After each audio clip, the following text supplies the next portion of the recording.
Welcome back to the One More K podcast, to episode number 21. We're on the roll. Good evening, Ned. Good morning, Marcus. Do you drink coffee, Ned? I have been told that you are very energetic and people tell me you are full of energy. Are you a coffee drinker? I was already going to say something dumb. I was going to say, I have energy, but not if I take spring. But that was just bad, so we don't need to say that. Am I a coffee drinker? Yes, I am, but I wasn't until I was the age of 44. I only started drinking coffee at the age of 44. How come so late?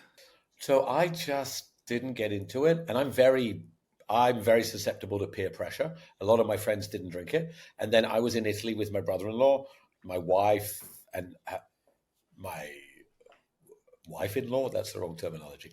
My wife's sister, my sister-in-law. That's right. They got off. I was sitting with my brother-in-law in an Italian square. He's a coffee connoisseur. Everyone else was drinking coffee, and it just looked so cool.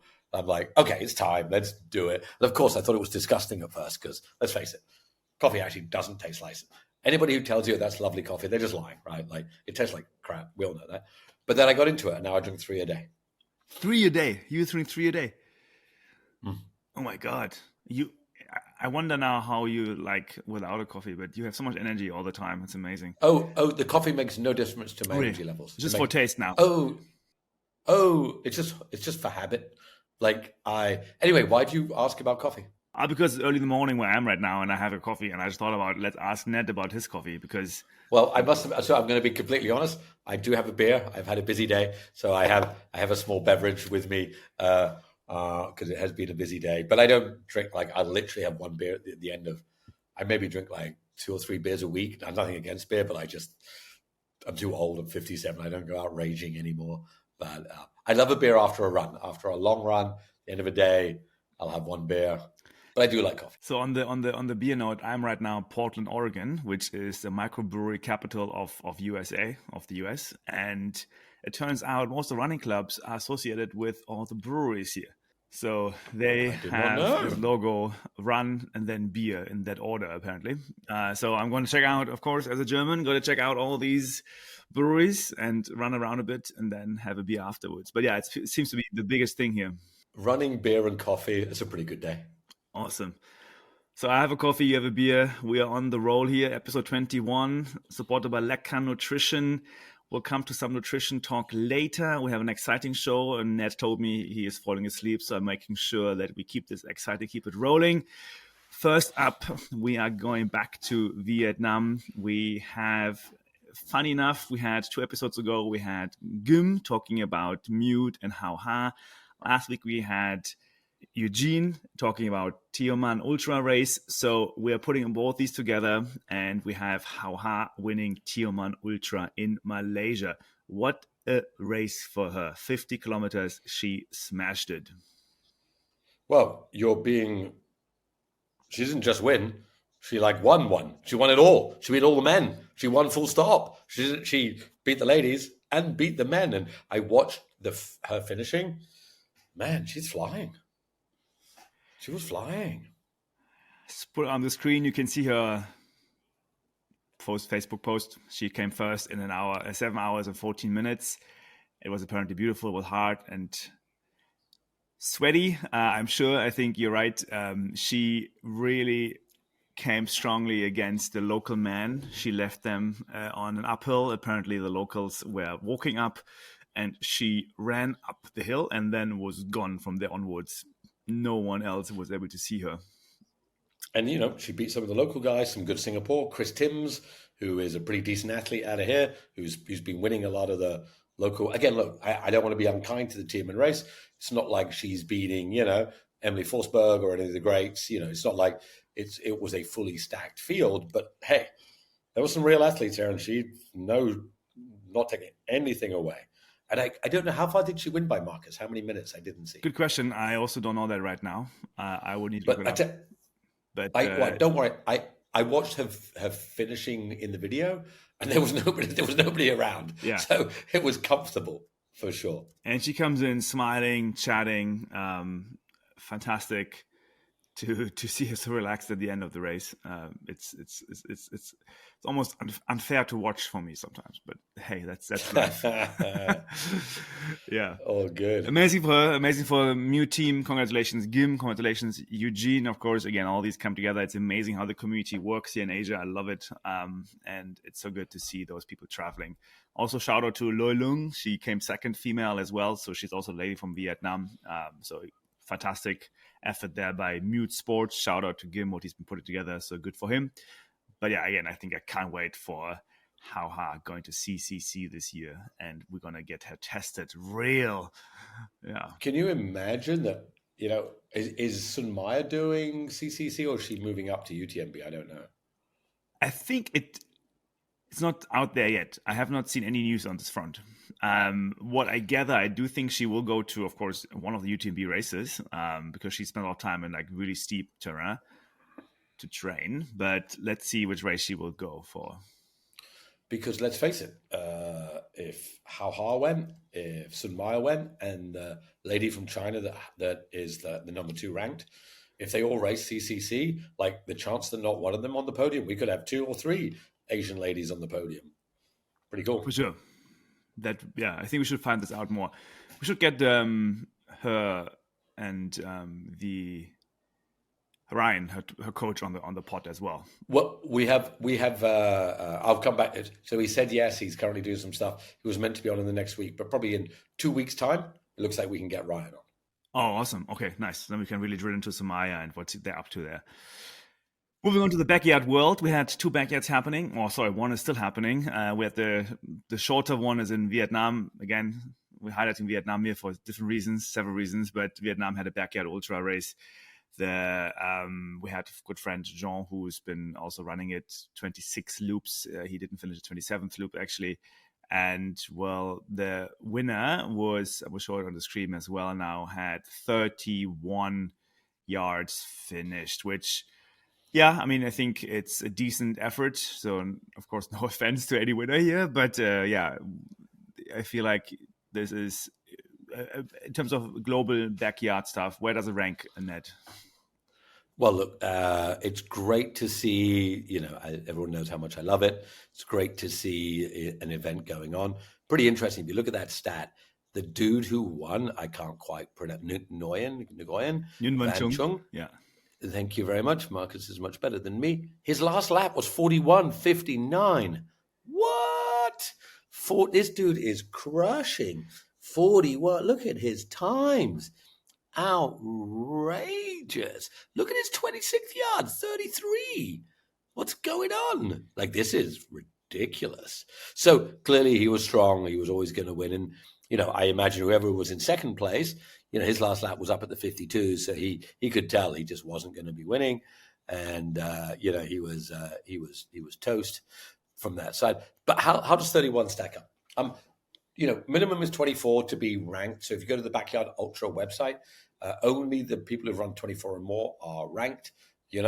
I'm going to say 31st, and I have a vague understanding.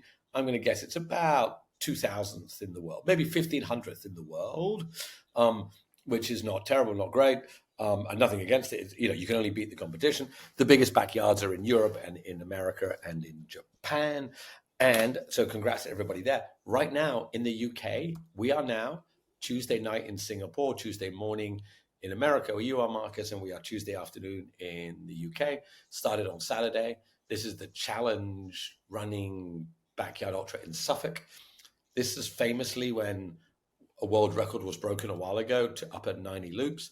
Right now, we're on loops, maybe I checked an hour ago, loop 70, maybe 71, 72. There are still 5 people slugging it out. So, 70 would win any other race apart from bigs. So yeah, the level of backyard is increasing. Going to be interesting to see when that UK one finishes. But these soldiers are absolutely battling on. Amazing to see. In terms of yard time, or time per yard, time per loop, what's your recommended average again? 50 to 52. So then looking at this Vietnamese guy who's been averaging, I don't know, like 38 or 40. That's extremely fast. Extremely fast.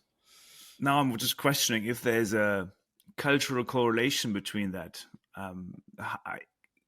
Have you seen backyards where, let's say, Belgium or UK, where everyone is more towards the 50s, and other races where they're more towards the 40s, or is it just like an outlier right now? It's an outlier right now. So one of the great female racers is Claire Barnois from France. She takes 57 for every loop. And she gets up to 60s and 70s. Whereas our dear friend, good friend, Sam Harvey, he's in the low 40s each time. Everyone's got their own style, right? Like it, there's no one area that does it. But in general, 49 to 51, for me, it's 50 to 52, around that very low 50s, 51-ish, or very high 40s, 49-ish, that seems to be the winning formula. You don't need more than 10 minutes. You really don't. Of course, if you're going up into the 100, you might at night put in a 45 to get 15 minutes sleep, because that would be very helpful. Interesting. Yeah. Okay. Amazing. I wonder what would happen if you put this Vietnamese guy into a more, competitive race. It seems like he could have gone much more. He's going to be in the Vietnam backyard team for the World Championships. If he wins it, he gets a place at Bigs, and if he gets a place at Bigs, man, then he's going to be tested. Then he'll find how well that strategy lasts, because at Bigs, it goes 100. So that's where the big boys and girls play. When is Bigs again? Well, this year it's the team one. So this year is the team. So, but the next individual Bigs will be October 25. Okay. All right. October 2025. Okay. I see. Yeah. So this year, every even year, because it was started during COVID, every even year is the team world champs. So 15 people only will go to Tennessee. There'll be 15 people in racing in Vietnam, South Africa. I think he's got almost 70 countries competing at the world champs this year. So it's a big one. Wow. So that's after the Euro World Cup. Sorry, not the Euro World Cup, the Euro Cup. That's after Olympics. Then we have Bigs. I'm not sure which one is more exciting for all those three. I know which one's more exciting, but anyway, we should move on. All right. Moving on. Thanks for the hint, Ned. Moving on to another peculiar topic. It has been mentioned on our podcast already 2 episodes ago. We talked about spring energy. Again, I want to be careful here because I am the owner of a somewhat competing brand. I don't want to drag them down. I want to just share the news within this podcast capacity. It all kind of got quiet a bit until we had another feud coming out, the French word feud, little war between the coaches of Jason and the Rushes. So let's try to fill everyone in. Jason Cope is a fairly well-known running coach in the US. Megan and David Roche are a couple also similar famous coaches in the US. I actually don't want to show the video of Jason because I feel like the energy doesn't fit our podcast. But the summary of the video, Ned, why don't you, as a Brit, summarize it? What has Jason been saying on his Instagram account? Anyone out there, please feel free to go to his Instagram account. So I didn't see the Instagram one. I listened to his long form podcast. That's the other version out there. Yeah. Yeah, I listened to his long form podcast, he was trying to be calm, wasn't always, and had some pretty interesting views. And he had some other well-regarded nutrition experts on there. And, he certainly spent quite a lot of time putting out, and I have to be careful because, again, the facts, everyone's got their facts, but the facts seem to be that when and I'm not a nutrition knowledgeable guy, but when they what's the right word? When they deconstructed, I don't know what the right word is, when they broke the energy gels down to their component parts of carbohydrates, proteins, fats, they were missing by about 50%. So 50% lower calories, 50% lower carbs, and they had started on Reddit. And this really was a conversation about why, what, how, what's spring saying, what it is. So maybe, Marcus, you should maybe dive in on the Instagram bit because I haven't quite seen that. I just listened to the long form piece. Interesting. I got the links to the podcast. I haven't listened to it yet. I'm sure it's more, it's a long form as usual. And I'm sure that the real Instagram condensed everything. So it comes across more extreme. Like with anything in social media, The shorter it gets, the more extreme it comes across. But on his Instagram reel, basically, there's two facts. And one of them is his lab test results. So he sent the various products, goo gel and also Spring Energy. Do you know where he sent them to? To Washington State, to a lab in Washington State. And Germany. Germany, as far as I know, was not him, but it was a running shop who I know, Sporthunger.de. Okay. So maybe it's one step back. So the chronology, anyone out there that hasn't followed it, of course, and I don't think many people follow this until people talk about it, but it was first a Reddit user who initially did a home lab test, dehydrating the carbs, the gel, in order to understand how much carbs are left. It's not scientific. It is just a home lab approach. And he came to the conclusion it is 17 gram carbohydrates instead of 45 for the Spring Energy flavor, the apple sauce, the awesome sauce. Then the Germans came in. The Germans, you got to give it to them. They want to know. And so they, the sport shop, Sporthunger.de, Jonas, also a friend of mine, he sent it to a German lab, got it tested, and also came to the conclusion it is also 17 grams instead of 45 gram carbohydrates. Jason Krupp takes it up and sends also his spring gels, so with different flavors, so various different flavors, and also goo gel, send it to the lab. And the result is that the three of the spring flavors he tested had less carbohydrates, as you said, sometimes a third, sometimes 50% less than what's advertised on the nutrition facts, and goo gel had actually a tiny bit more than it was on the packaging. That was just the fact, so this is what it is. Then the added message in the Instagram reel was really about why do famous people like certain influencers, certain coaches promote this kind of product? They are responsible. They are also not doing the right thing. And so he was going after those people. Right? So he was basically saying, F Spring, not great. They fucked it up. I did use the F word.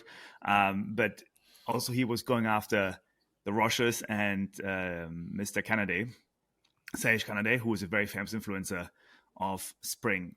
So Sage Kennedy has been defending Spring quite a bit on Reddit and on his Instagram account and Twitter, and have been fairly reactive to the community out there when he was questioned about Spring. That didn't go down well with the people because it's like, yeah, how are you like? You're biased. Your interest is aligned with Spring. Are you, as an athlete, really caring about the community? The Roches is a bit of a different story there. The coaches have been part of the development of that particular flavor, the apple awesome sauce. They got paid some money back in the days to test the flavor and to give feedback. They have since then not apparently received any commercial interest in that flavor. But Jason was still very clearly saying that they are all together in this case, which then led the Roches to defend themselves and posted on Instagram that they are just coaches and doing their thing, which then spiraled to another kind of Reddit kind of community where now everyone is questioning those coaches because they're not just advertising, of course, for Spring. Coaches and influencers advertising for many different products. So what is kind of happening right now is unfolding into a bit of a larger scandal, at least on certain forums, where people are asking, hey, what are these brands doing? Like, is actually everything true? Another one that is quite famous in the supplement industry is something called AG1, Athletic Green, which if you listen to any kind of podcast, except for this one, you always hear advertising. I think one of the reasons we're doing this without advertising is because we don't want to be in any kind of boats apart from the Lecker boat, but that's not really pushed, I think, in this case. AG1 is this green powder that is just once a day with 74 something different ingredients, promises to be the weapon for health, and it's been recommended by Tim Ferriss, Huberman Lab. I mean, Joe Rogan. It's really insane what they've been doing. $1.2 billion company. They must make hundreds of millions in revenue a year. The cost must be so little for this little powder thing. Anyway, people are also now questioning what's AG1? Like, who are they? What's going on? Because the Roches also were recommending AG1 like there's no tomorrow. They've been pushing it down the athletes' throats and, of course, receiving kickbacks from AG1 for that. So long story short, what started with a fairly, I guess, scientific conversation, as you said, the facts, carbs are wrong. It's now spiraling to what are influencers doing, who are influencers, what are the commercial interests here, who's responsible for the errors. And yeah, I think I was just thinking yesterday, we had a UTMB kind of drama, and now we're having a spring energy drama. And I just wrap it up with this little note. When I went yesterday to some running shops here in Portland to do some research and I guess just having a conversation, I asked them, hey, what's going on with spring? No one knew, no one cared. So it still seems like it's a rather small, loud community out there, but it's definitely making its waves now. And here we are. Ned, what's your thought on this kind of commercial interest of people? Or well, look, okay. So I have a couple of questions. I mean, people are always going to push products. It is what it is, right? Let's face it, compared to Kim Kardashian selling crypto, this is nothing, right? These people are out selling crypto crap and getting nothing for it. Some people are selling some gels with slightly less carbs, right? So I hate to be blasé because it is a deal, but it's not a big deal. My fascination is this. Has Spring said anything yet? I'm trying to find it. And I spent a lot of time on Reddit, and that's a very active community, which really we have 300, 400,000 people in those subreddits mingling and having a big town square. As far as the Reddit community is concerned, Spring has not made any announcement at this stage. They are keeping quiet. The action that was taken is twofold at the moment. The Feed, a very large online nutrition retailer, has discounted this particular flavor by half, about 50%, which maybe represents real value in terms of dollar per carb. That's hilarious. And if people are have bought directly from Spring website and they're complaining, they get 5 Spring energy gels as a replacement. So,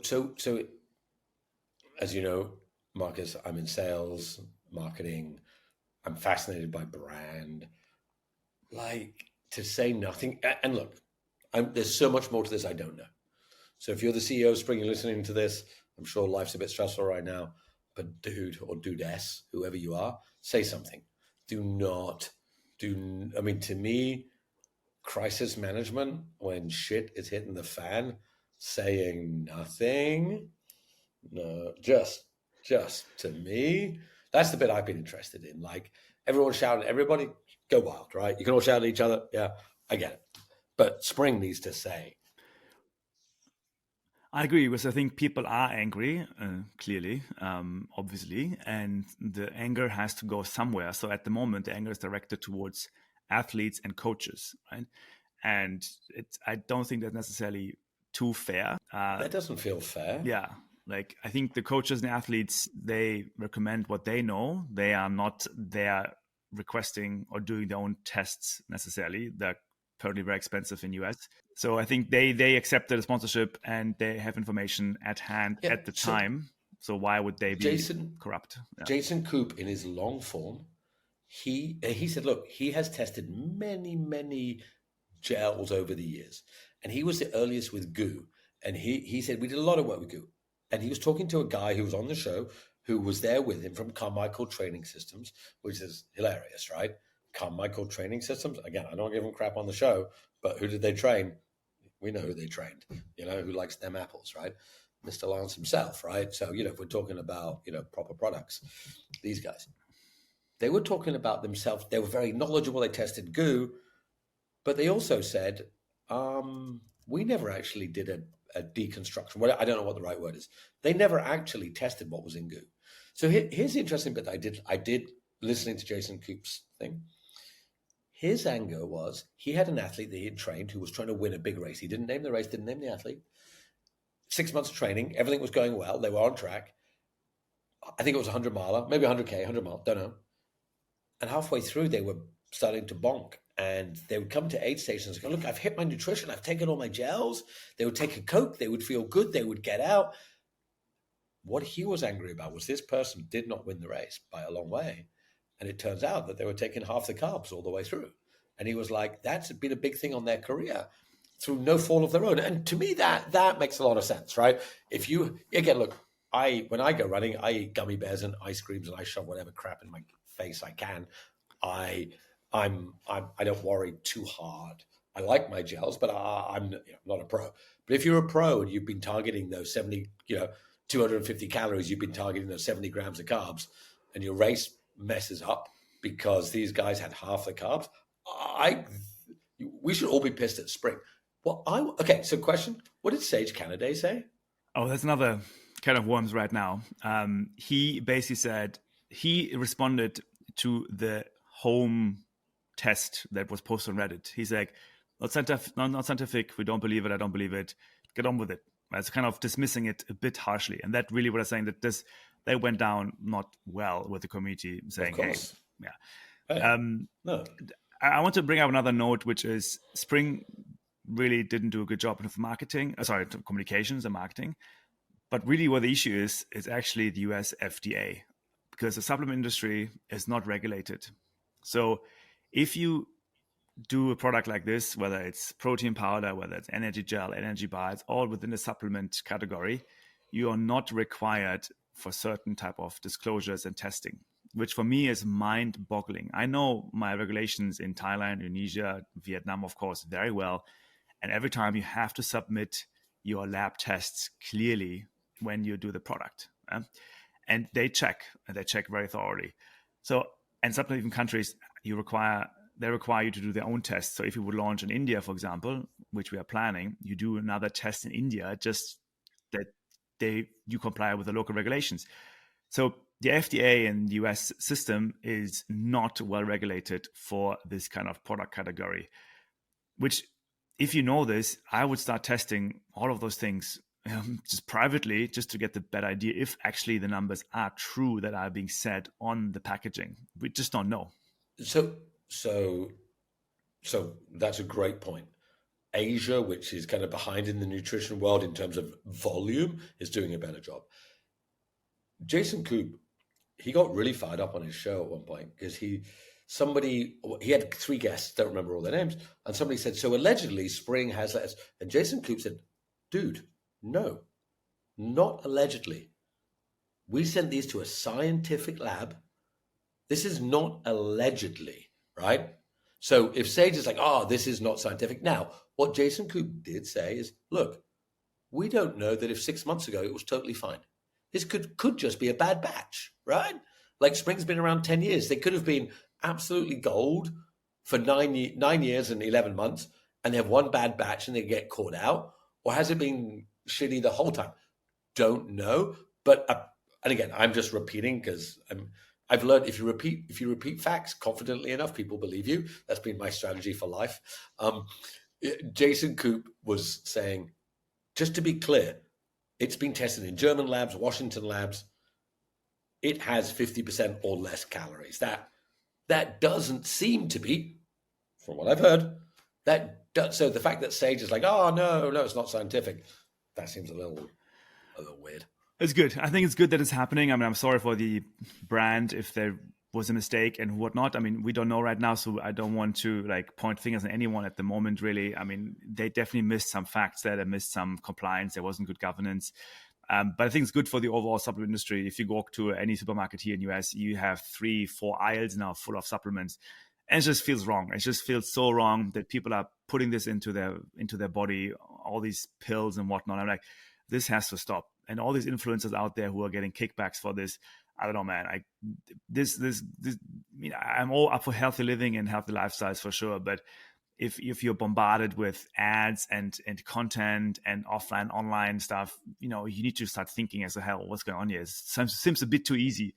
I do think that consumers have to start questioning a bit what's in those different products. Yeah, but also, look, they're also getting sold Coke, McDonald's. You're in America right now, right? You turn on the TV.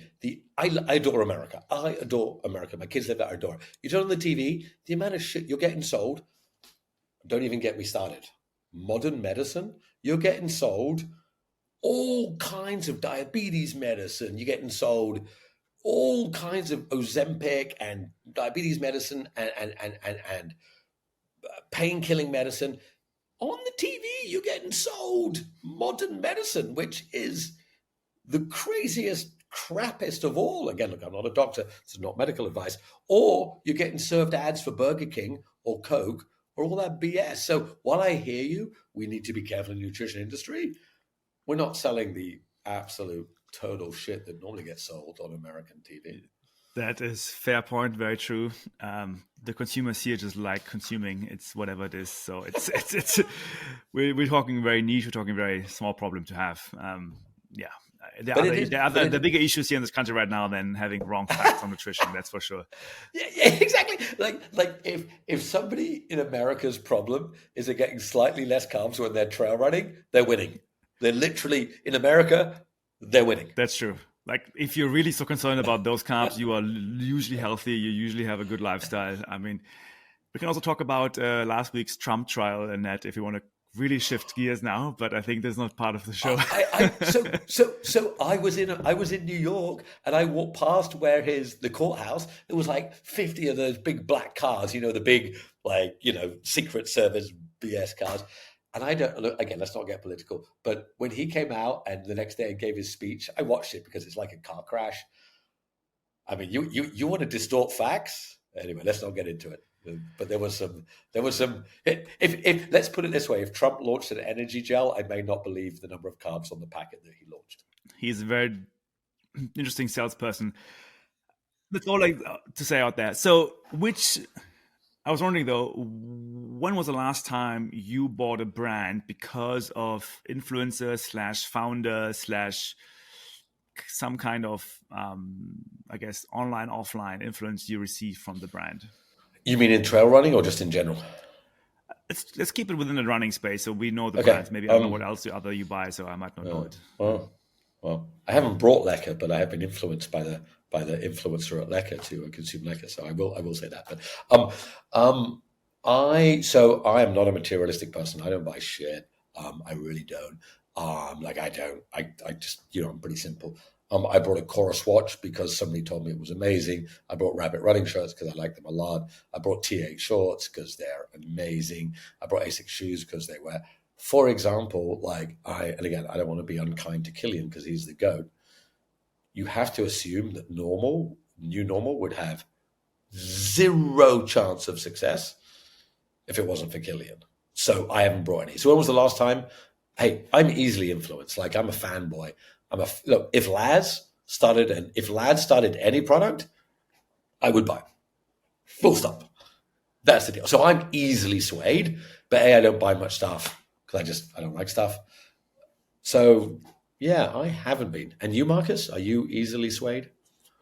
Yeah, I like to be manipulated and I like to manipulate, so to speak. I'm just joking, but I definitely trust the word of mouth the most, because I think the conversation I want to have is like, who do you trust and how do you build trust, and what's been the most common channel to you to make you buy a product? Was it word of mouth? Was it online marketing? Like what influences you the most? What sways you the most? YouTube. Great running videos on YouTube, like great running documentaries. That sways me. Great stories. So I think the ubiquitous statement that storytelling is the greatest art form for humans. So if you want to sell any product, tell a great story, and our sport lends itself to wonderful films. And again, I don't want to be mean to Hoka and Wahoo Kicker, but I'm less likely to buy those products after being tortured for 8 minutes with Jim Walmsley, turgid piece of rubbish. So it can go the wrong way, but for me, it's a great running documentary.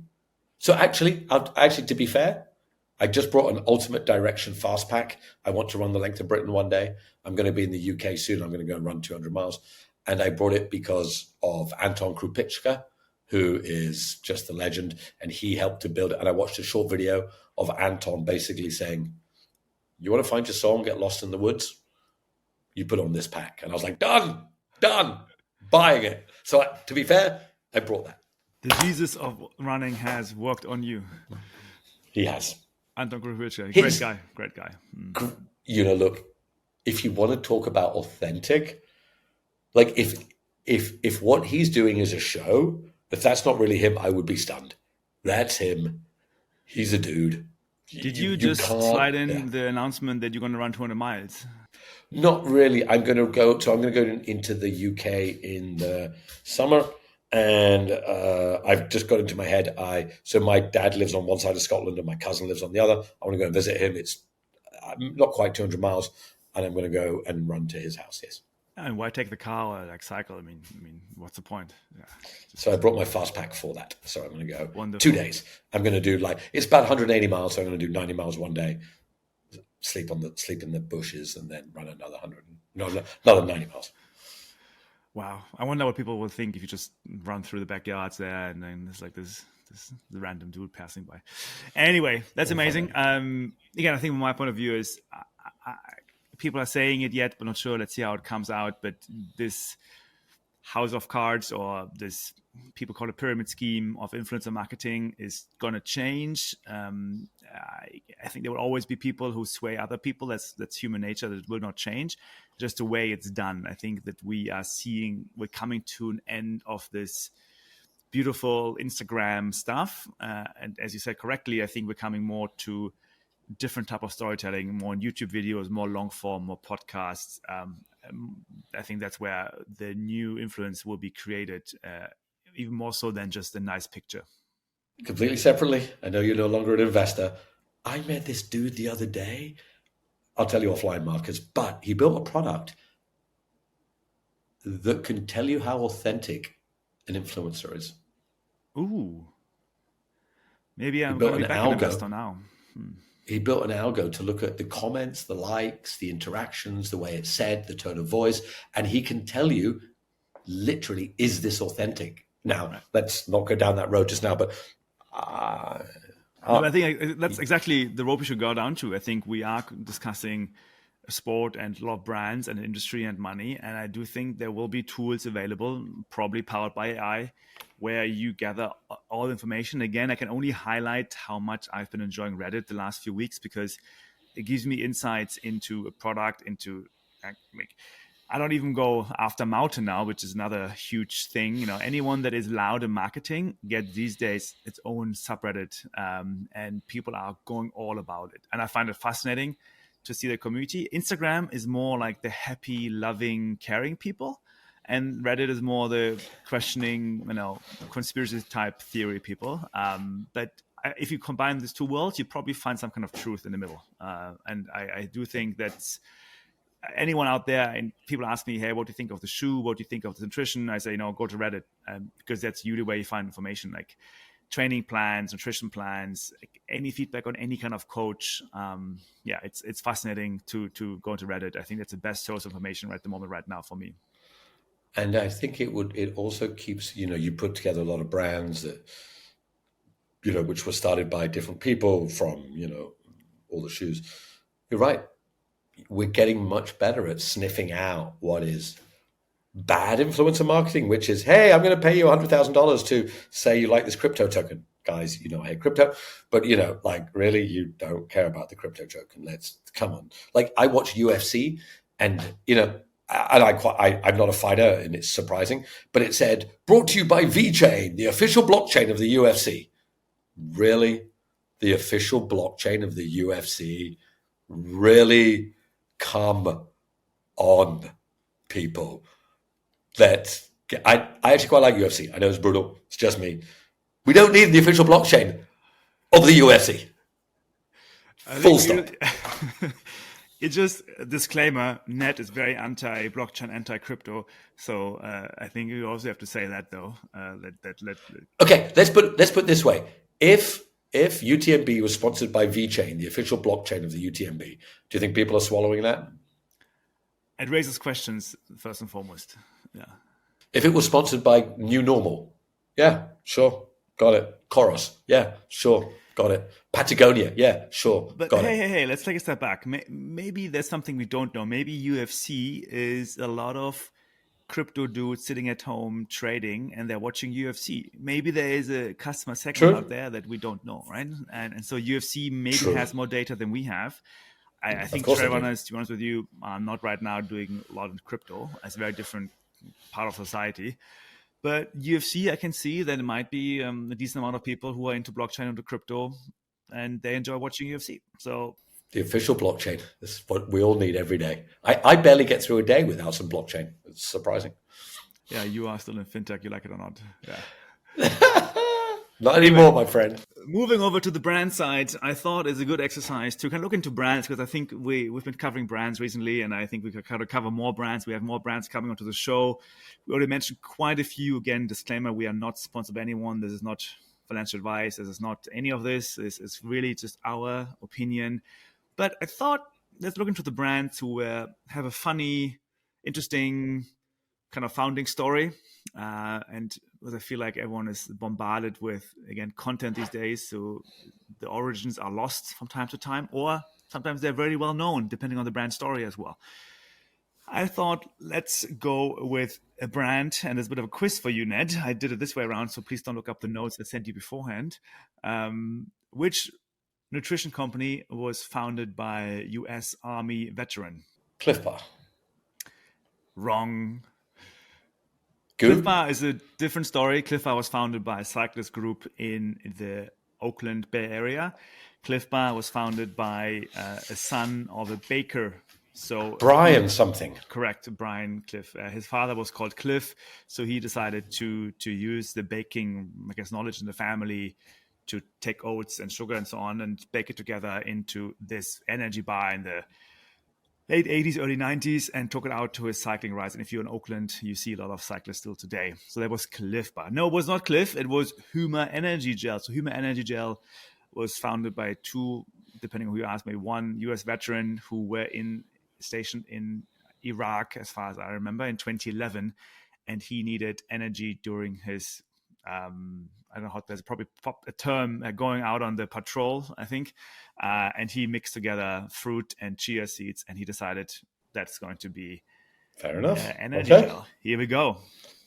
Next one. Let's do this. Next one. This is an easy one for you. Which brand was named after a famous weather scenario in Asia? Oh, T8, the shorts. Best. And people, like, I'm just going to say it. If you wear running shorts, buy T8s. The Sherpa shorts, greatest shorts in the world. T8, anyone out there, is a typhoon warning. It's the highest typhoon warning in Hong Kong. So John Ellis, a good friend of the show as well, I believe, the founder of T8, trail runner himself, he came up with he had the problem, especially, and anyone out there living in Asia, South Asia, knows how humid it is in summer, especially, or throughout the year, depending where you live. And he said, we need some shorts that are great for humidity, and especially anti-chafing. But he also built it in a whole band where you can carry gels and soft. When I ran 100 miles, as you saw, Marcus, you saw 100K, I ran 100 miles. I don't take a backpack anymore. I don't need a backpack up to 100 miles because I can fit everything in the waistband of these Sherpa shorts. Yeah. They're great. They've been copied many times, which means they're good. They must be good. Also, I think the underwear of T8 is very good, and I've been using that as well. Not to the liking of my dear wife, but she is always like wondering what are those things. But I think they're great for running. Yeah. And I know people didn't tune in to listen to what we wear down there, but I wear runderwear, and if anybody needs those runderwear are fantastic. Now, Marcus, I just sent you a message. I have 10 minutes, so let's rattle through these because I have, real life takes over at some point. But I'm enjoying this. What's the next one? Which brand was actually a Kickstarter campaign at the beginning of a very different product that they have today? I have no idea, so I'm guessing Coros. Very good. Yes, 1 point for Ned. So Coros started as a Kickstarter, and they were raising money for a helmet. So in 2011, 12, I think, if I'm not mistaken, around that time, they decided to come up with a helmet that is secure and has a sound system built in. Raised $320,000 and had the helmet running for several years until 2015, 16. And then they switched to watches. But yeah, it was for 5 years a helmet company. And thank you for that information. I'm going to say, if you're a long distance ultra runner, I'm just going to say you're going to have Coros because the battery life's like 60, 70, 80 hours. Fantastic product. Exactly. Moving over to Europe, give you a little hint. Which outdoor gear company is still run by the grandson and great granddaughter? It makes shoes, especially. Salomon? No, unfortunately, not Salomon. It's part of a big conglomerate. It is La Sportiva. So La Sportiva. Ah, Very impressed by that story. Founded in 1911, so a long time ago, by a family in the Italian Alps, and still to this date, the grandson and great granddaughter are managing and running the company, which I found wow, quite good on them. impressive. And last but not least, moving over to still in Europe, but a different type of company. Which product of a company, which brand had a product that saved lives alive in Second World War? This, you might not know this, but Is it anything to do with parachute cord? Because I've always been told that that's very useful. Because I'm not very experienced in war. Anything to do with that or no? it's Sunto. So Sunto, the Finnish Oh, company Sunto, was somewhat happening around the time of Second World War. And one of the first products was a compass. So he invented a new method for manufacturing liquid-filled compasses that had an accurate, steady needle. And the story goes that in 1939, one Finnish soldier avoided death from a bullet because the bullet hit the robust field compass in his pocket. Yeah, so wow. that And to be was fair, you always get the feeling with Sunto, I've never really used their products, but I'm sure they're great, is that they have that heritage, in the forests in Finland. I didn't know it was Second World War, but you get that feeling like it's, orienteers and real people doing, that type of stuff are using Sunto. It definitely just has that very sturdy, heritage feeling to me anyway. well. That's my little roundup of brands, a little quiz. I think it's always good to know where the story comes from. I hope that Lecker would be like, the German in Vietnam story type thing. But you got to have I always the like fun that fact. story. But and obviously, we don't really talk up Lecker too much on this because you're very humble and this show's not about that. But, I like this idea, and I'm stereotyping Germans, but, German precision, Asian flavors, the tropical fruits in Asia are wonderful. And, you are German and German precision is wonderful. And look, we've just been talking about a energy gel that didn't have precision. So, and interestingly, I'm not a coach in any way, but I'm helping a friend of mine who's getting to running, and he's very healthy, and he wants to run a marathon, and he doesn't want to take sugary, shitty gels. And he literally said to me, "Where can I get like some mashed fruit I can just take?" And I'm like, "Oh, I have an idea. Great. Coming soon." Thanks, Ned. Thanks for the plug. I appreciate it. I will pay you later. In any case, thank you so much for this little quiz. More of this coming. I am now handing, as usual, over to you, my dear friend Ned, when we are coming up to the last part of the show, your drop. And go, go, go. I'll be honest, this one, sometimes I write them quite far in advance. Sometimes they come to me. I'll be honest, I was like, I haven't done one. So I thought about it. And this was driven by today about 4 different people. I was in Singapore in town, and about 4 different people who I know they were like, "Oh, hey, Ned, how are you? How's your running?" And everyone was like, "Tell me how far you're running." None of them were runners, and they were all really quite excited. Look, I do post on LinkedIn, so, I do talk about it quite a bit, but it was interesting, and it made me think, I wonder why people who don't run like it so much. I wonder if I played football, people are like, "Oh, tell me about your football." I don't know. Anyway, so this one's called, I Wonder Why People Like It So Much. I wonder why people like it so much. I mean, the non-runners, that's who I mean. They love to ask me how far I ran. They say, "You're that guy who posts about running. How far? Did you run to work today? How far? I saw you in America. Did you run back to Singapore?" For some reason, running is the sport that everyone knows, that everyone relates to. Even when they say, "You ran how far?" I can't even drive that far. But it makes them smile. So why? Why is running so interesting? Maybe because it's not actually a sport. It's like eating or breathing or living. It just is. What other sport isn't a sport? Swimming, maybe, but we aren't fish. Every other sport needs something.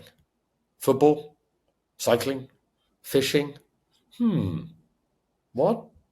So it isn't a sport, what we're doing? We've been told we're doing a sport. But it's just being human. And that's why people love it so much. Because it's us, at our best, just being humans. Oh, and also, when was the last time you met an angry trail runner? On the trail? Angry? Like, never? Right? So maybe we're just happy humans, not doing a sport, just being happy and moving. You know what they say, Debo? Best sport ever. Get out there. Ned. Thanks, Ned. Probably true. I never met any angry trail runner so far. Until they get home and then they're exposed to social media, and then some of them turn into angry trail runners. Yeah, actually, when I wrote that, and then we're talking about spring, I'm like, oh yeah, but they're angry about that. But if you think about it, right, of course it's a sport. I'm being a little facetious, but we're just doing what you're meant to do. And when I wrote, have you ever passed an angry trail runner? No. Pretty cool, right? That's true. Only angry hikers from time to time if you're running too fast. Well, don't run so fast. Learn to hike. Yeah, that's true. Wonderful. Thank you, Ned. Appreciate it. It was good. I appreciate you finishing on time. I have to go back to the real world and do some work. Please enjoy Portland. It sounds super exciting. Everybody, thank you for tuning in. We have some more guests coming up, and we shall see people next week. Lots of trail love and running love to everyone out there. Thank you so much for listening, and see you next week.